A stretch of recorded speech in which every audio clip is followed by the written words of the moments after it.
Muy buenos días, mis hermanos, que el Señor los bendiga. Hoy nuevamente me ha tocado la labor de compartir la palabra con ustedes. Semana fría, de lluvia y de muchos cumpleaños en nuestra iglesia. Saludar a nuestros hermanos que estuvieron de cumpleaños, nuestro hermano Felipe, nuestra hermana Marta y a nuestro pastor quien está de cumpleaños. Mandarle un gran saludo a todos ellos. La verdad no sé si voy a poder hacer esta predicación en audio o en video porque lamentablemente tuve un problema con mi celular. Estoy grabando en audio y celular de mi computador, pero la verdad no sé cómo irá a quedar. Así que si se lo mando solamente en audio, disculpe, no me gusta hacerlo solamente en audio, pero los imprevistos a veces ocurren. Y quisiera compartir la palabra con usted e invitarlo a que busque la palabra del Señor en el libro de Crónicas.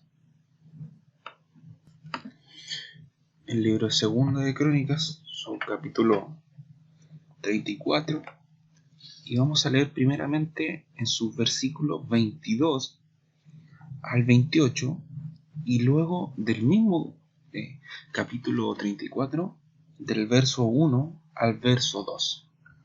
Ya si usted lo ha encontrado, vamos a leer la palabra del Señor.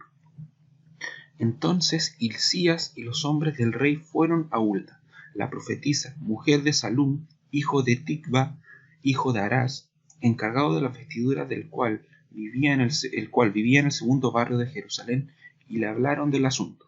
Entonces ella respondió: Jehová, Dios de Israel, ha dicho así: decid al hombre que os ha enviado a mí, que así ha dicho Jehová: voy a traer el mal sobre este lugar y sobre sus habitantes, es decir, todas las maldiciones que están escritas en el libro que leyeron delante del rey de Judá, por cuanto me han dejado y han ofrecido sacrificios a dioses ajenos, provocándome a ira con todas las obras de sus manos. Por tanto, se derramará mi ira sobre este lugar y no se apagará. Pero el rey de Judá, que os ha enviado a consultar a Jehová, le diréis así: Jehová, el Dios de Israel, ha dicho así: por cuanto oíste las palabras de este libro, y tu corazón se conmovió, te humillaste delante de Dios al oír sus palabras sobre este lugar y sobre sus habitantes, y te humillaste delante de mí, rasgaste tus vestidos y lloraste en mi presencia. Yo también te he oído, dice Jehová. Yo te recogeré con tus padres, y serás recogido en tu sepulcro, en paz. Tus ojos no verán todo el mal que yo traigo sobre este lugar, y sobre los que en él habitan. Amén. Y leemos el mismo capítulo 34 de Segunda de Crónicas, pero ahora sus versos 1 y 2. Tenía Josías 8 años cuando comenzó a reinar, y 31 años reinó en Jerusalén. Hizo lo recto ante los ojos de Dios, de Jehová, y anduvo los caminos de David, su padre, sin apartarse a derecha ni a izquierda. Amén. Que el Señor los bendiga. La verdad que la historia del rey Josías es una historia que se toma bastante el libro de Crónicas en su capítulo 34 y 35 en contarlo en la historia del rey Josías. También el libro de Segunda de Reyes en su capítulo 22 también nos habla de la vida de este rey Josías. Y la verdad, hermano, cuando yo empecé a leer la Biblia ya de el momento en que me acuerdo, cuando ya en la adolescencia empecé a leer y tengo recuerdos de eso, empecé a leer la historia del rey Josías. No tengo idea cómo llegué a la historia del rey Josías porque la verdad yo no soy un gran lector del Antiguo Testamento. Eh, Me cuesta un poco leerlo y tratar de poder interpretarlo bien, pero de alguna manera llegué a la historia del rey Josías y siempre me dio curiosidad y admiración de lo que una persona tan joven pudo haber hecho y en tan poco tiempo, y que todas sus circunstancias que lo rodearon, ninguna impidió ni ninguna favoreció a la labor de Josías y la labor y la obra que Dios estaba haciendo a través de Josías. Y para entender la historia de Josías, hermanos, deberíamos tener presente algunos antecedentes primeramente. Primero, la Biblia nos muestra que la voluntad de Dios siempre fue gobernar Él directamente a su pueblo, es decir, personalmente a través de profetas y jueces. Pero el pueblo de Israel, como la Biblia nos dice que su corazón va de continuo al mal, no solo el de Israel, sino que el corazón de todo hombre empezó a absorber las culturas colindantes. Y ellos pidieron un rey, una persona que gobernara físicamente a Israel como lo tenían las naciones vecinas. Recordemos que después de Moisés, que es el gran libertador para los judíos, vino Josué y se establecieron jueces, ¿ya? Según la disposición de Moisés, y así era la forma en que Dios gobernaba personalmente a su pueblo. Cuando Samuel envejece, también establece jueces. Lamentablemente los hijos de Samuel, nos dice la Biblia, que empezaron a inclinarse también hacia el mal, eran corruptos, no impartían justicia y el pueblo creyó como mejor opción tener un rey. Y Dios, cuando su pueblo le pide, le da. Y le da un rey conforme a sus expectativas, una persona fuerte, más alta de lo normal del pueblo de Israel, que aparentemente era cercano a Dios y que era valiente en la batalla. Su nombre era Saúl, pero el problema de Saúl es que su corazón no era conforme al deseo de Dios y, como usted sabe, o tal vez no lo sepa o no lo ha leído, el reinado de Saúl termina lamentablemente en una decadencia que lo lleva a que toda prácticamente su familia sea muerta. Dios entonces desechó a Saúl y puso como rey a un hombre que era conforme al corazón de Dios, y este hombre se llamaba David. Lo va a buscar al monte donde estaba cuidando las ovejas y Samuel, lo unge como rey de Israel. Todos sabemos que el rey David no fue una blanca paloma, quizás hizo muchas cosas que a las personas que consideramos malas ni siquiera las han hecho, pero él tenía solamente una virtud delante de Dios, que su corazón siempre se humillaba y siempre pedía perdón para sus transgresiones, y no un perdón de una lamentación, sino que era un sincero arrepentimiento delante de Dios. Y por último, si podemos decir, esta dinastía termina con Salomón. Salomón llegó a ser el rey más sabio del mundo, dice la Biblia, uno de los reyes más ricos de la historia de la humanidad. Fue recto, impartía justicia porque él era sabio, pero también sus obras hicieron que Dios tuviera que tomar una determinación, y que fue la división del reino de Israel. Las obras de Salomón llevaron a la división del reino de Israel, y podríamos decir que el esplendor de la dinastía de Israel y la unidad del reino llegaron a su fin con la muerte de Salomón. El reino se dividió y quedó Judá e Israel como reinos aparte. Y después, si usted quiere revisar el libro de Reyes, el libro de Crónicas, los 4 libros, se va a dar cuenta que la Biblia nos dice: y este rey hizo lo malo ante los ojos del Señor, y hizo lo malo ante los ojos del Señor, y así constantemente, rey tras rey, hacía lo malo ante los ojos del Señor.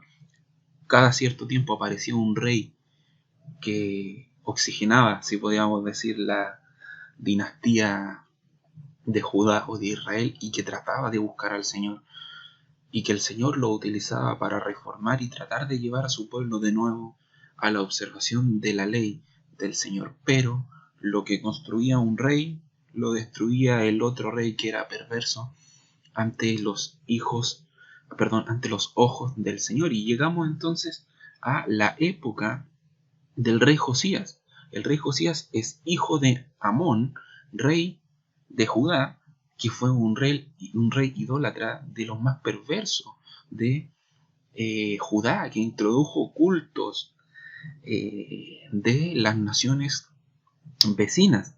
¿Ya? Además, su padre, el padre de Amón y el abuelo de Josías, fue el que introdujo los altares paganos en las cercanías del templo. Fue un rey tremendamente perverso. Yo no sé si lo que dice la Biblia es que los introdujo dentro de el perímetro del templo o lo puso fuera, pero lo puso casi como una ofensa a Dios, porque puso los altares paganos.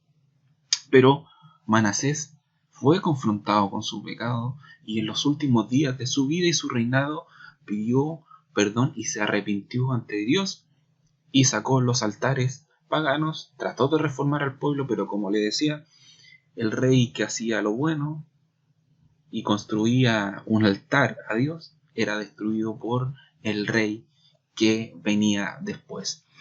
Y Amón era tan perverso que terminó siendo asesinado por un grupo de personas que conspiraron en su contra. Y así terminó sus días. Y la Biblia nos dice que Josías asciende al trono a los 8 años de edad. Leía por ahí alguna vez cuando, como le digo, siempre me ha gustado esta historia, que Josías asciende al trono como soberano de Israel, pero presumiblemente alguien de su familia tuvo que haberse encargado de las labores propias del gobierno y del Estado hasta que Josías cumplió a lo menos más o menos 16 años en la que Josías asume verdaderamente como soberano de Israel. Generalmente esto lo hacía un tío de la familia o algún encargado del templo que realizaba la administración, mientras el rey titular se preparaba para sus tareas propias de gobernante cuando adquiriera la mayoría de edad o una edad suficiente para hacerse cargo de esto. Y la Biblia nos dice que a los 8 años de su reinado, es decir, a los de 16 años de vida de Josías, él comienza a buscar a Dios. La Biblia en realidad no nos dice cómo Josías conoce a Dios o escucha de Jehová, porque más adelante el relato bíblico nos dice que el templo de Dios estaba abandonado y la ley estaba perdida. Entonces, presumo yo que alguien le habló de este Dios, dentro de tantos dioses que en ese momento tenía Israel dentro de su territorio. Y Josías entonces empieza a sentir un ferviente deseo de buscar al Señor, de servir al Señor con lo poco que conoce. Y podríamos dividir esta restauración de Israel en dos fases, donde Josías restaura a Judá y limpia el paganismo que sus antecesores habían introducido a, a Judá. Primero Josías se embarca en una misión titánica, se mueve por todo el reino y va por todos los altares paganos y los destruye. La Biblia nos dice que toda escultura, todo el lugar de culto a los dioses ajenos, Josías los destruyó.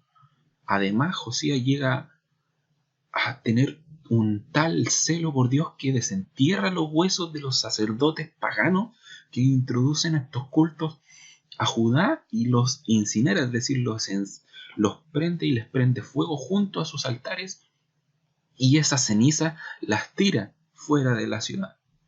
Y solo cuando este reino estaba limpio de altares paganos, de sacerdotes paganos, Josías vuelve a su palacio en Jerusalén. Y como le decía, podemos dividirlo en una segunda parte, y esta nos muestra el deplorable estado espiritual de Judá e Israel, porque Josías quiere restaurar el templo de Jerusalén, el cual se encontraba completamente abandonado. Existían los levitas y los sacerdotes, pero no tenían cómo restaurarlo. Recuerde que el rey es un rey absoluto y se hace lo que el rey quiere y cuando el rey quiere. Entonces, si el rey estaba junto a los cultos paganos, los levitas no tenían mucho que hacer. Y el desvío espiritual de Judá en este tiempo era tal que el libro de la ley estaba perdido, hermano. Es decir, las palabras que Dios había dado a Moisés y que generación tras generación habían seguido hasta el día en que Salomón fallece, estaban perdidos. Y usted comprenderá que en ese tiempo la única forma de conocer las palabras que decían ese libro era por el libro.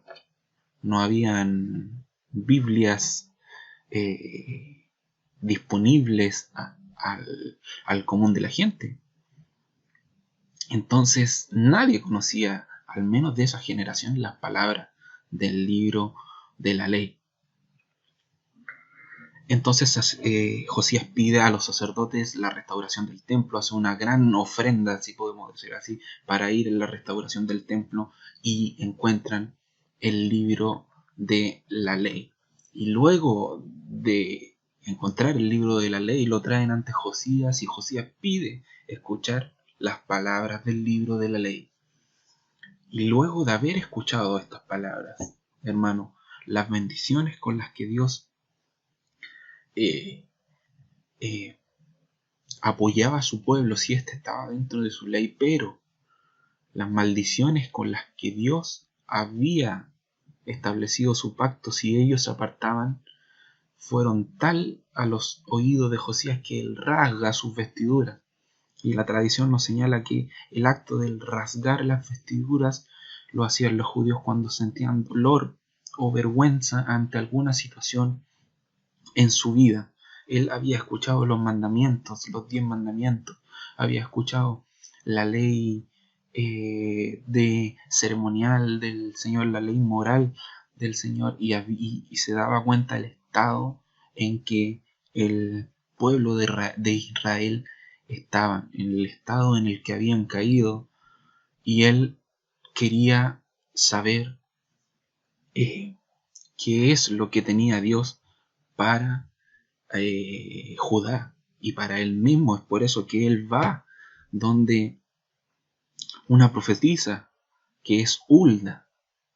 La Biblia nos dice que vivía en el segundo barrio de Jerusalén. Por ahí el rey manda hombres y les dice las palabras que leímos al principio, ya que el Señor traería mal. ¿Por qué traería mal? Porque su pacto entre Dios y Jerusalén había sido violado, y no por su lado.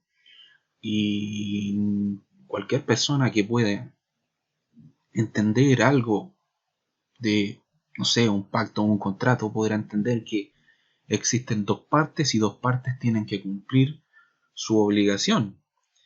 Y quien no cumple su obligación tiene una sanción, y quien cumple su obligación tiene todo el derecho y justificadamente puede pedir o aplicar esa sanción. Entonces ahí están las palabras que le dice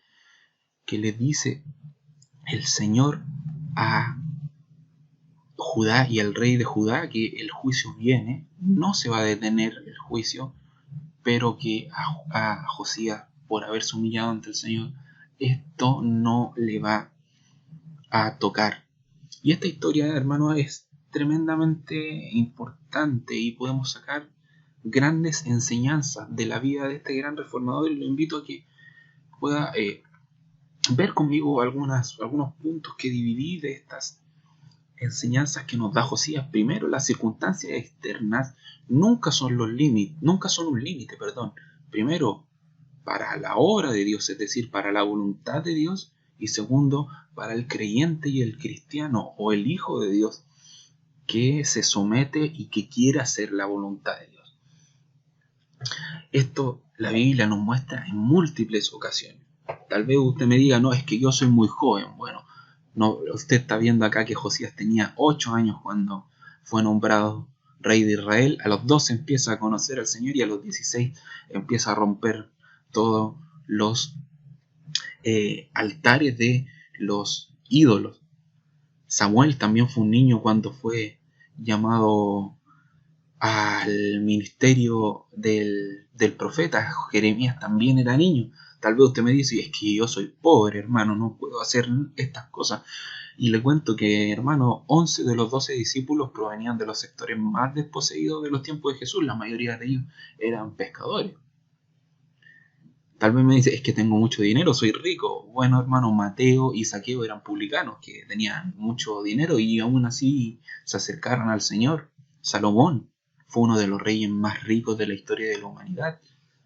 Igual que Abraham, también fue un hombre tremendamente rico y siguieron al Señor. Tal vez me diga, es que soy muy viejo. Caleb tenía 85 años cuando fue a buscar su promesa y Moisés guió a su pueblo hasta el día de su muerte a los 120 años. Y podríamos seguir nombrando aquí circunstancias, y una de estas circunstancias la palabra de Dios te las va a bajar y va a mostrar que las circunstancias externas no son un límite para el Señor. El segundo punto que nos muestra esta enseñanza es que el pecado del hombre lleva a lugares impensados. Como les decía, la historia de Josías nos describe el estado espiritual de Israel y de Judá, en que el templo de Dios, hermano, este templo que es nombrado como una de las 7 maravillas del mundo antiguo, ya a la par de las grandes civilizaciones, que Israel no era una gran civilización, sino que era un pueblo más bien pequeño, estaba destruido. Los sacerdotes estaban dispersos, los profetas estaban en los barrios,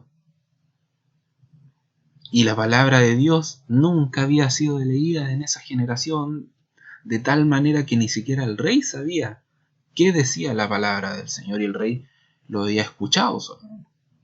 Esto también nos muestra cuando Nehemías y Esdras vuelven del cautiverio y quieren restaurar la soberanía de Israel sobre su tierra. El templo también estaba abandonado y la ley también estaba perdida. ¿Por qué? Porque el pecado del hombre lo lleva a lugares y a estados impensados. Y tercero, un verdadero avivamiento lleva al arrepentimiento, y este arrepentimiento lleva a la reforma. No hay duda que la obra de Josías fue guiada por el Espíritu Santo. Josías saca de raíz los altares de los ídolos paganos. Hay una parte en el capítulo 34 y 35 en el que el rey pregunta qué va a pasar con el rey y con el remanente de Judá. Es decir, el rey no estaba solo. El rey había sido volcado al arrepentimiento del pecado de sus padres junto a un remanente de Israel. Muchas veces se escucha en los templos, y espero que lo tome del sentido en que lo quiero decir, que quieren avivamiento, que quiere que la gente hable en lenguas, que la gente dance en los templos, pero hermano, el avivamiento no consiste en eso.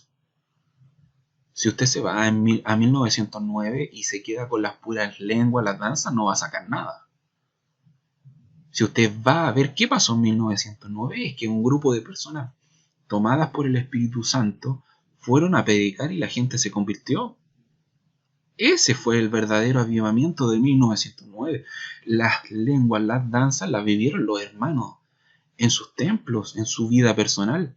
Pero este avivamiento llevó al arrepentimiento. Producto de eso es la iglesia metodistas pentecostales y todas sus variantes, que son el fruto de ese avivamiento y de esa reforma que se hizo en Chile, cuando prácticamente el evangelio no era conocido por el vulgo, por la gente pobre, por los sectores populares. Entonces ese es el verdadero arrepentimiento y verdadero avivamiento, como le dije, que lleva al arrepentimiento, y el arrepentimiento irremediablemente va a llevar a una reforma, como lo hizo Josías, como lo hizo Lutero, como lo hacen hoy muchos hermanos que dan el verdadero sentido a las palabras. Esas son 3 puntos que esta enseñanza nos muestra. Y cuarto, y como último punto que me gustaría decir de esta historia: solo el arrepentimiento genuino dura. La culpa es pasajera, hermano. Y eso es un punto tan cierto, que si usted va a ver el capítulo 34 de Segunda de Crónicas, en que nos habla del reinado de Josías, nos dice que Josías encontró el pueblo, restauró el templo, sacó los ídolos de los ídolos paganos, sacó a los sacerdotes paganos, La Biblia nos dice que celebró la Pascua. No se celebraba la Pascua en ese tiempo. Y dice la Biblia que no se había celebrado la Pascua de tal forma jamás por un rey. Nunca un rey había celebrado tan bien la Pascua. Pero a la muerte de Josías vinieron reyes malvados, rey tras rey, y vino el juicio de Dios sobre su pueblo, y los babilonios se llevaron al cautiverio a el pueblo de Judá. ¿Por qué? Porque no había un arrepentimiento genuino. Sí había arrepentimiento de un remanente y del rey de Israel, que el Señor lo guardó, pero el pueblo no se arrepintió, tuvo una culpa pasajera. Le mostraron que había pecado y sintió culpa, pero jamás sintió arrepentimiento. Jamás se fueron de sus caminos. Jamás volvieron a la observancia de la ley del Señor. Jamás hicieron un sacrificio para expiar sus pecados, hermano. ¿Por qué? Porque fue solamente una culpa pasajera, no fue un arrepentimiento. Y es muy importante, hermano, que cuando nuestro actuar, nuestra vida peque ante Dios, no tengamos culpa pasajera, sino que tengamos un arrepentimiento genuino. Hace unos días veía un video y el conductor entrevistaba a un cristiano y le preguntaba, pero ¿cómo vas a llegar al cielo si no puedes llegar al cielo por tus obras? Y esta persona le decía, es que yo le pido perdón a Dios por mis pecados. Y el conductor le decía, pero el pedir perdón no basta.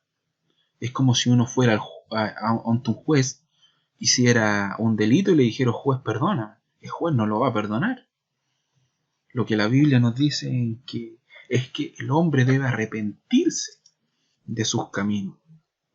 Y el arrepentimiento conlleva a apartarse de aquello que se arrepiente, no son meras disculpas, y además ese arrepentimiento debe estar basado en una confianza en Jesús.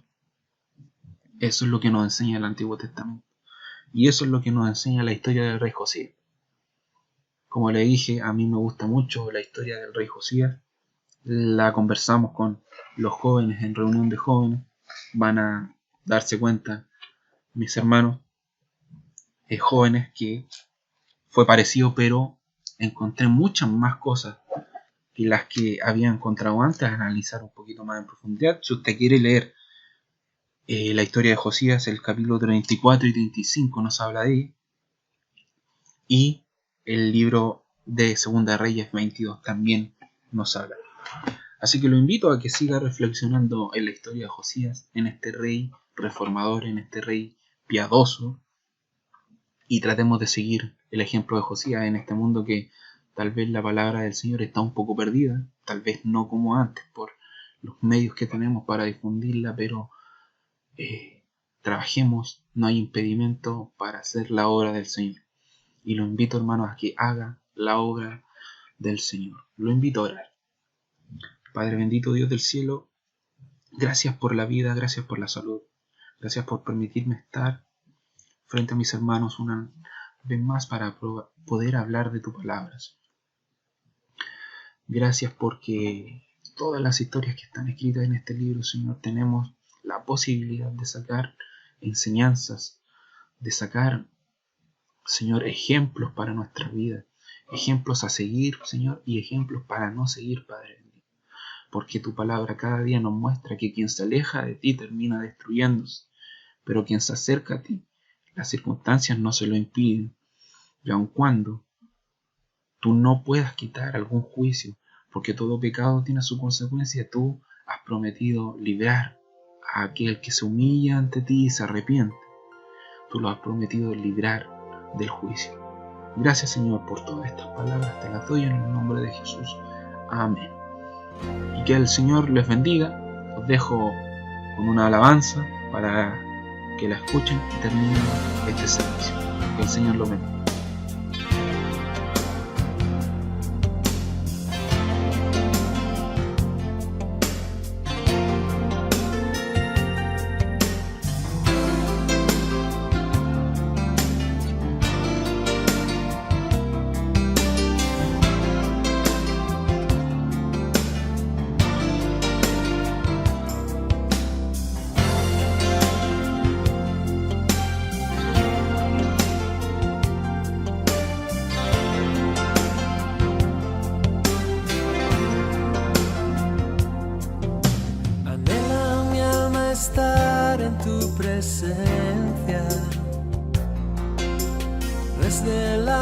hasta que caiga el sol.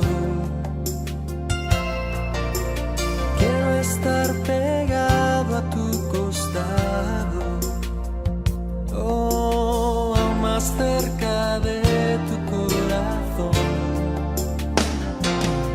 Quiero estar a la sombra de tus alas. Quiero andar rodeado de tu luz. Quiero hablar contigo cara a cara. Si aún la golondrina tiene allí su hogar, podrá también mi alma hallar la paz.